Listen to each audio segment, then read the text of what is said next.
Le retour des 3 minutes de gloire. Eric, aujourd'hui on va retrouver Nicolas, il est le fondateur de Bubble Flat. C'est le premier site de rencontre entre colocataires. Comment choisir ? C'est important parce qu'on va passer du temps avec. Comment bien choisir ses colocataires ? C'est pas mal ça, c'est pas mal, ouais. On va voir les critères. Il faut mieux choisir. Très bien. Et bien choisir. RMC, Radio Brunet, 3 minutes de gloire. Bonjour Nicolas. Bonjour Eric. Vous avez 24 ans. C'est ça. Vous habitez à Toulouse, Haute-Garonne. Tout à fait. Et vous êtes déjà chef d'entreprise. C'est ça. On essaye. Et alors vous avez créé quoi, Nicolas ? Alors, on a créé une société qui s'appelle Bubble Flat. C'est une plateforme web qui permet aux étudiants de trouver leurs futurs colocataires par plusieurs centres d'intérêt afin de tomber sur la bonne personne. Donc, par centre d'intérêt, on entend par exemple les charges de travail pour les étudiants. Donc, est-ce que je suis un étudiant qui a besoin de travailler beaucoup de temps le soir ou pas du tout. Après, par exemple, des exemples pour si je suis végétarien ou non, donc de type alimentaire, par sexe, par mode de vie. Est-ce que je suis quelqu'un de plutôt fêtard ou plutôt quelqu'un qui reste tranquille chez soi et plutôt ce qu'on appelle le cocooning.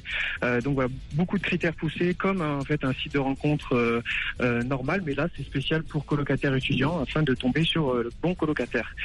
Alors attendez, donc une fois que vous êtes tombé sur un bon colocataire qui est complémentaire de ce que vous êtes ou qui correspond à ce que vous cherchez, vous faites quoi ? Ça vous donne pas pour autant l'appartement ou la chambre à louer ?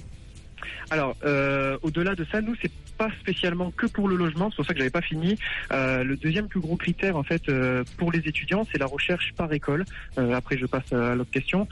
Donc, la recherche par école, ça permet aux étudiants qui vont étudier, par exemple, dans une nouvelle ville et donc loin de ses repères, de trouver un futur étudiant qui est dans la même école ou qui va dans la même école que lui en première année et de former une colocation au préalable de la rentrée et donc éviter le studio. Donc, pour parler de logement, pour éviter le studio, des frais supplémentaires et de pouvoir acquérir à une certaine à d'autres personnes au préalable de la rentrée et d'éviter en fait de se mettre en colocation la seconde année comme on peut le voir souvent. Donc en fait c'est des recherches d'affinité, de territoire d'affinité pour des étudiants, c'est-à-dire même école, même géographie, même ville, même passion, même centre d'intérêt, voilà pour réunir des étudiants dans un projet commun de colloque, mais pas seulement d'ailleurs dans une ville, quoi. C'est un peu ça.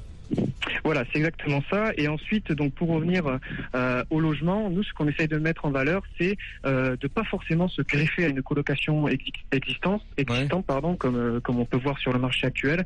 Le but, c'est de rassembler des colocataires et donc les bons colocataires dans un premier temps, et pas juste de se greffer à une colocation existante et d'aller vers des. Comment vous gagnez votre vie là-dessus ? Comment vous gagnez votre vie ? Alors notre plateforme en fait est payante, c'est 10 € pour 6 mois. D'accord. Pour pouvoir accéder à la communauté et échanger en fait avec tous ces étudiants et de pouvoir se regrouper. Ça existe, elle fonctionne déjà ? Oui, elle fonctionne. On a plus de 9000 inscrits et 35 nationalités différentes. On a beaucoup d'Erasmus. Le concept plaît assez par rapport au regroupement par école. Mais bon vent, bonne chance à Bubble Flat qui a déjà près de 10 000 inscrits, mais ça peut croître, se développer davantage et faire de vous un richissime entrepreneur de l'internet. Mais c'est pas votre but de toute façon, Nicolas. Vous êtes jeune et pur. C'est ça, le but c'est d'aider les étudiants dans un premier temps. Voilà. Mais vous avez voté Mélenchon ? Non. Il n'ose pas balancer quand même. Il se dit c'est fait. Qu'est-ce que c'est que cette question ? Mais qu'est-ce que c'est que cette question ? Allez, je t'embrasse, camarade. Bye bye. Au revoir, Eric. Merci. Et j'ajoute juste que si comme Nicolas vous voulez également vos 3 minutes de gloire, c'est très simple.